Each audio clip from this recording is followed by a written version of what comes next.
আমি 3বার দেখছি, 3বারই কাঁদছি এবং এরকম কান্না আমি বারবার কাঁদতে চাই সাকিব ভাইয়ের। এইবার শাকিব খানের অভিনয় দেখে আবারও কাঁদলেন সকল দর্শক। জি হ্যাঁ দর্শক, স্ক্রিনে শাকিবের কষ্টের সিন দেখে সকলের চোখে পানি এলো। তাণ্ডব সিনেমায় শাকিব খান যখন সাবিলা নূরকে হারিয়ে ফেলে তখন তার কষ্ট, তার কান্না কাঁদিয়েছে সকল দর্শকদের। এতেই বোঝা যায় শাকিব দ্য মেগাস্টার কত বড় অভিনেতা।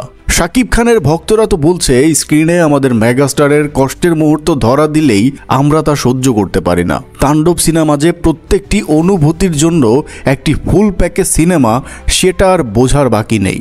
কারণ এখানে যেমন আছে মারাত্মক অ্যাকশন, তেমনই আছে কষ্ট, সেই সাথে কিছু ফানি ক্যারেক্টারের এন্ট্রি সহ অন্য লেভেলের কিছু দৃশ্য। তবে সবকিছুকে ছাপিয়ে গেছে আমাদের মেগাস্টার শাকিব খান। মিখাইল চরিত্রে অনবদ্য ভূমিকা পালন করেছে আমাদের কিং খান। তো দর্শক, শাকিব খানের কান্না কি আপনাদেরও কাঁদিয়েছে? অবশ্যই একজন শাকিব ভক্ত হলে কমেন্টে জানাতে ভুলবেন না। আর আপনি যদি শাকিব খানকে ভালোবেসে থাকেন, কৃতজ্ঞতা স্বরূপ আমাদের চ্যানেলটি সাবস্ক্রাইব করতেও যেন ভুলবেন না।